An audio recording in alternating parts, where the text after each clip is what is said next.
Thank you very much, Hassan Juma. Of course, I'm just following here the game between Morocco and Senegal. Still 1-1 at the moment. Seems like we are most likely going into extra time in that tie. But now, let's go to Lela Stadium in Uganda, where that match is currently going on. And joining me now is Rogers Eshitemi. Good evening, Rogers. First of all, sorry to take you out of the game. I know it's been very, very interesting. But what did you make of the first half and right now that the second half is almost coming to an end? What are your thoughts on those two halves? Good evening, Robinson and the guys in the studio. Definitely, it has been a very tense game, and as expected, it's a final before the final. These two teams are just tactically superior, and you could see whatever happening on the pitch there, it is a matter of minimal errors. If you make an error, definitely, you're going to be punished. And luckily, both teams scored in the first half. And you could see, first of all, for the Senegalese side, they capitalized on the defensive error. Actually, the goal came in courtesy of a free header, whereby the Moroccan defense just switched off. And after that, we saw Morocco pushing them hardly. And finally, they got that goal, courtesy of a beauty from Sabir.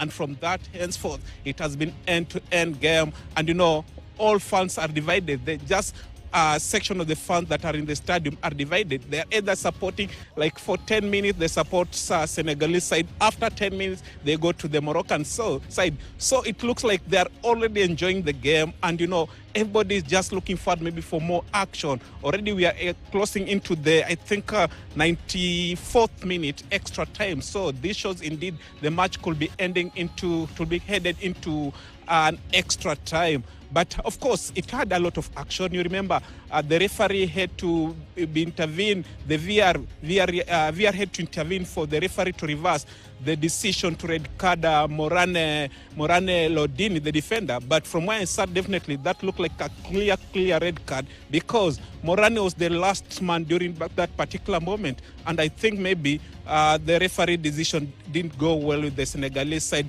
both fans and the players, as well as the technical bench. Yes. Back to you, Robinson. Yes, aside from that, Rogers Eshitemi, of course, today we are talking about the turnout, the first match of the day between Madagascar and Sudan. The field, or rather the stadium, was literally empty. What do you make of the turnout in the tie between Morocco and Senegal?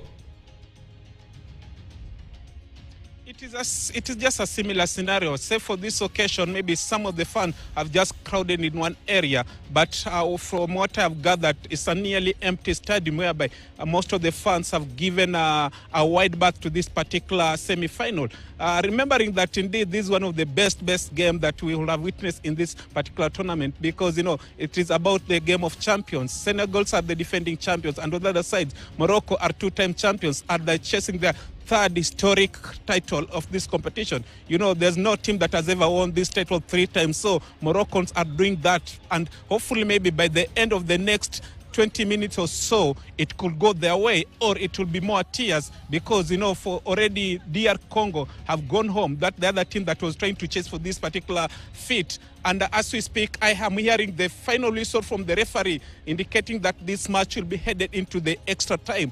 And, you know, it's going to be more interesting because looking at what the Moroccan coach, that is Tarek, and his counterpart Diallo, Solomane Diallo from Senegal, they have been tactically connecting to each other, neck-to-neck affairs. And, you know, I feel, though the fans are not in the stadiums, but whoever is watching or following this match from wherever he is, on TV or streaming, definitely is enjoying it. And we are going to have maybe another final, before final already, and maybe Nairobi gonna serve us a proper game.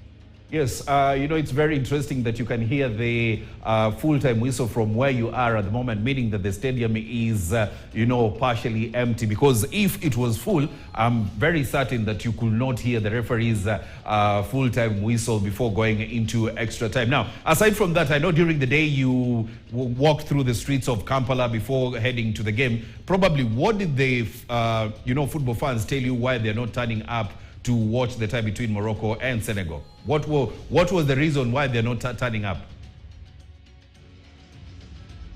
Definitely, the reason is clear. They are not associated with any of the teams here, because, you know, they were trying to root for their home team, that is Uganda Cranes, maybe to be at this particular moment battling out in one of the opponents here.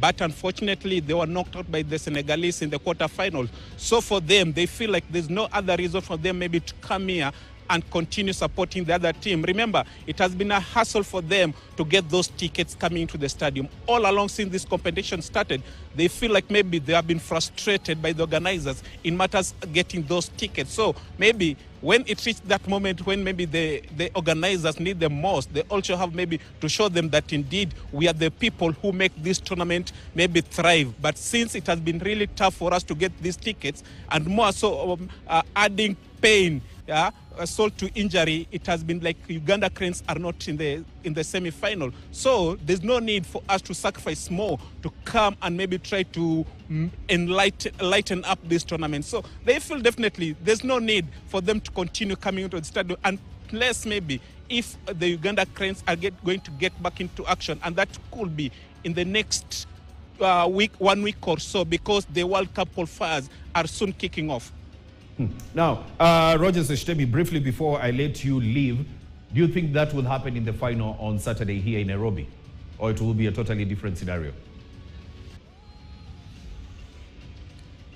Already we are enjoying a final before final. Nobody ever knew maybe Madagascar will make all the way to the final. And it's quite interesting because, you know, I can vouch for Morocco to make it through as well, so that maybe Kenyans can try to convince themselves and console that indeed all the teams that they played against managed to go into the final. And that way they'll say that indeed we are not that low. We have what it takes to fight with the best in the continent.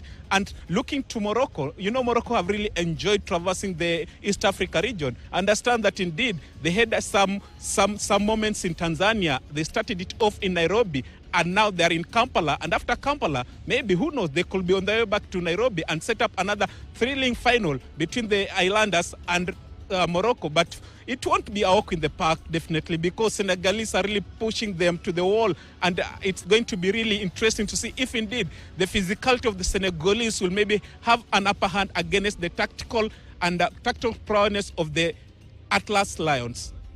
Thank you very much, Rogers Eshitemi. Of course, Cedric Musumba is waiting with open arms. The blessings that you promised him is waiting for you when you come back from Uganda. You bring that to him, as well as Hassan Juma and Daniel Kariuki. Let me leave you to go back and witness the first half of extra time. And definitely, I know after that you'll be speaking to the coaches to get to understand what, of course, worked for them and what did not happen, or rather what did not work for them. Rogers Eshitemi in Kampala, Uganda. Thank you very much, Rogers Eshitemi. Let's now cross over to Hassan Juma and Daniel Kariuki.